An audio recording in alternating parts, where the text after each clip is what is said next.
Jadi kalau mereka merasa dengan salinan DTU dilegalkan, diabsahkan tanah ulayatnya, penguasaannya cukup DTU. Memang di awal-awal banyak masyarakat yang belum memiliki pemahaman yang utuh kaitannya dengan apa dan bagaimana proses pemetaan ini. Jadi masih trauma mereka, makanya ini mau apa lagi? Tanah kami juga diambil.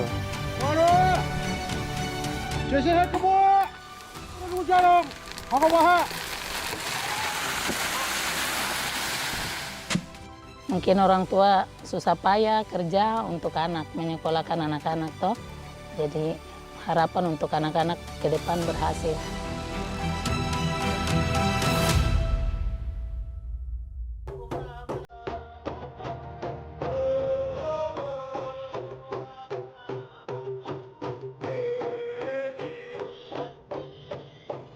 Papua, permata di timur Nusantara.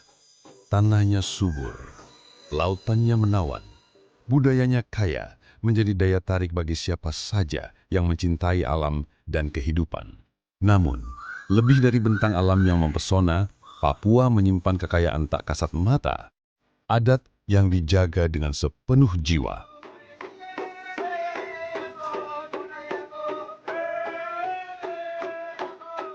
Bagi masyarakat adat Papua, tanah bukan sekedar pijakan. Ia adalah warisan leluhur, ruang hidup, dan identitas yang tak tergantikan.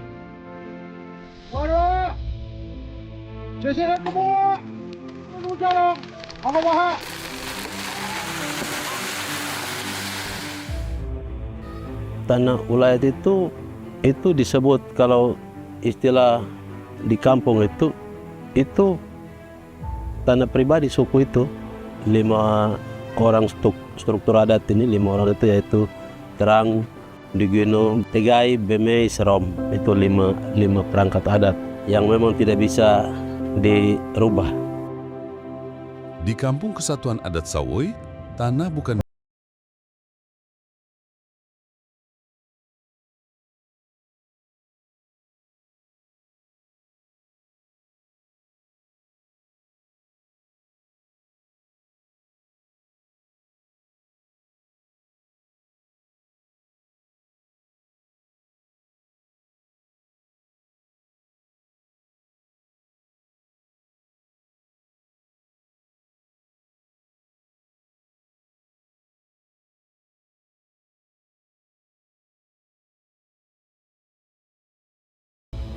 Kehidupan masyarakat adat ini sangat erat dan bergantung dengan tanah adat mereka.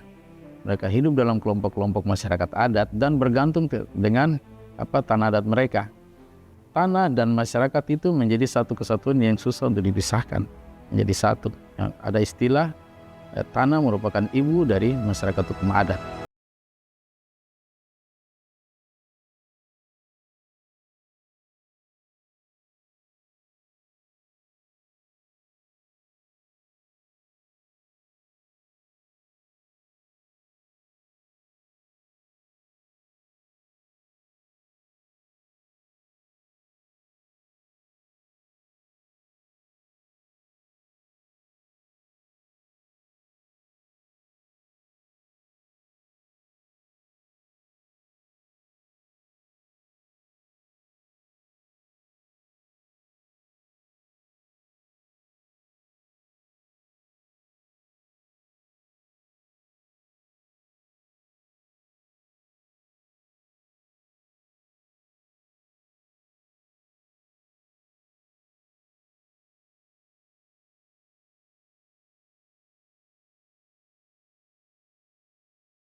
Para pemangku adat. Proses sosialisasi itu dilakukan di beberapa kali sebagai bentuk tahapan dari proses pemetaan itu sendiri. Jadi mensosialisasi dulu, kemudian masuk Lokakarya 1, mengumpulkan sejumlah fasilitator kampung untuk menyampaikan maksud dan tujuan daripada proses pemetaan itu sendiri. Nah, pada awalnya itu kami selaku pemuda itu kami diberitahukan oleh para Ondo Afi, datang memberitahukan kepada kami di sekretariat KNPI bahwa kami akan melakukan pemetaan wilayah adat.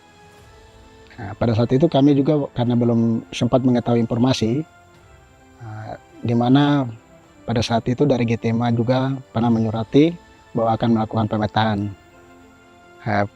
Di mana pada saat itu pada awalnya itu memang terjadi gejolak karena sebagian masyarakat itu belum memahami tentang pemetaan. Nah, mereka berpandangan bahwa bagaimana nanti kalau ketika pemerintah mengintervensi hak wilayah tanah adat kami, bagaimana nasib generasi kami ke depan. Bapak-bapak yang ada di kampung, artinya mereka rasa karena mereka belum tahu tujuannya, seperti apa. Artinya sudah ada pengalaman mereka, tanah mereka sempat kehilangan, itu tanah transmigrasi Besom itu. Jadi masih trauma mereka, makanya ini mau apa lagi, nanti tanah kami juga diambil. Begitu. Memang di awal-awal banyak masyarakat yang belum memiliki pemahaman yang utuh kaitannya dengan apa dan bagaimana proses pemetaan ini.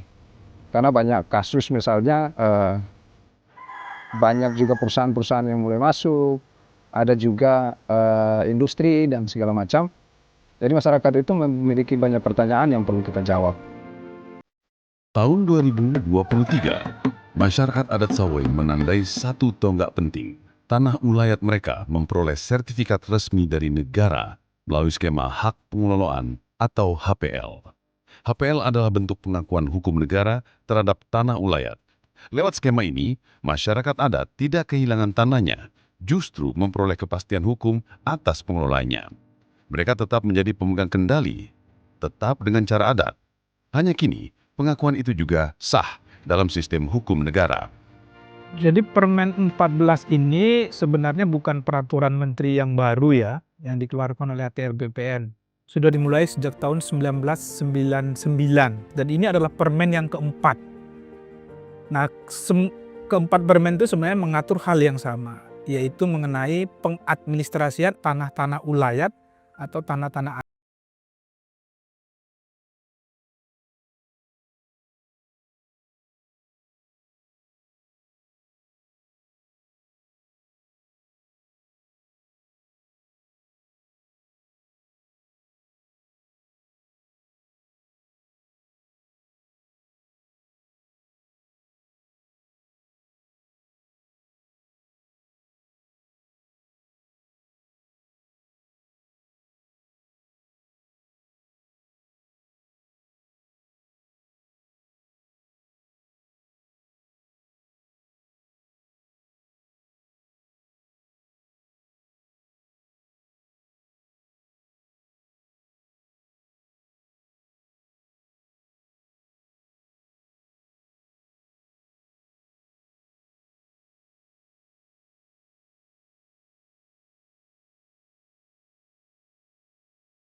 Karena HPL itu sebenarnya hak menguasai negara. Yang pemilik HPL-nya itu seperti memiliki kewenangan seperti negara.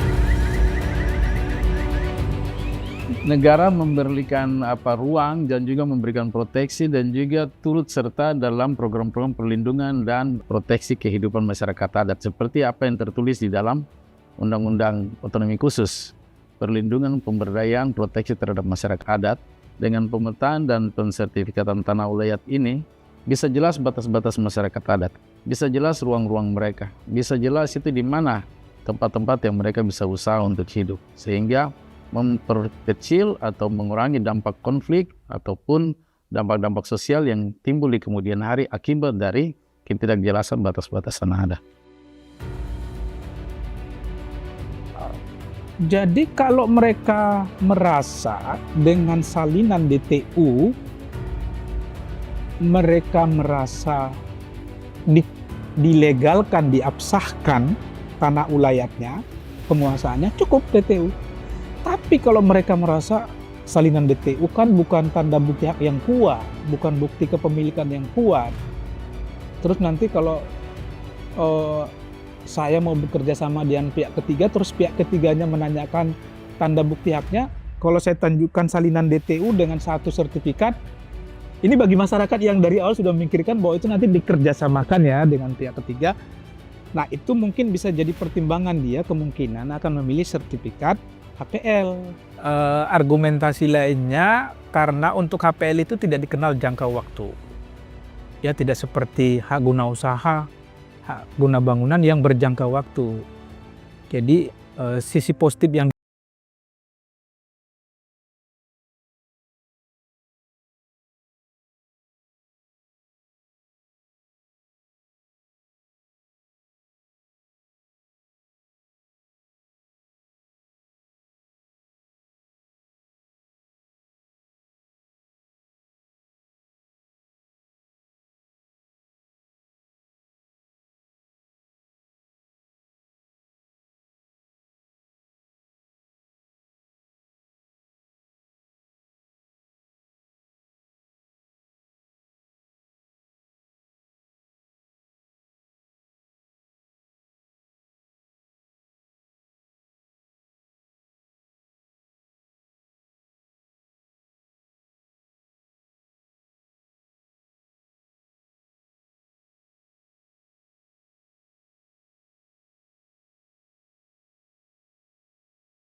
Yang pasti, sertifikasi tanah ulayat melalui HPL adalah awal, bukan akhir.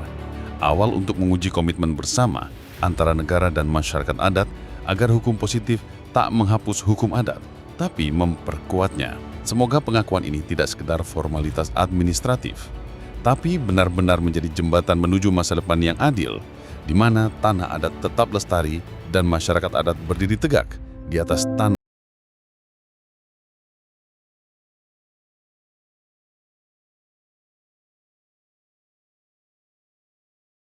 Proses pendataan, penelitian sampai penetapan masyarakat adat itu menjadi bagian dari polisi departemen yang lain. Perlukan di situ saling kerjasama. Itu menjadi tantangan kami sebenarnya. Kami tetap melindungi hak-hak adat, tetapi hak-hak privat yang lain pun tetap kita lindungi. Sehingga pertumbuhan pembangunan itu bisa berjalan sejajar. Masyarakat adat tidak tersingkirkan di dalam program pembangunan yang sedang berjalan. Nah itu bisa menjadi contoh untuk kita bawa ke daerah lain. Bahwa kalau pemerintah daerah siap, masyarakat adat siap, ini bisa selesai.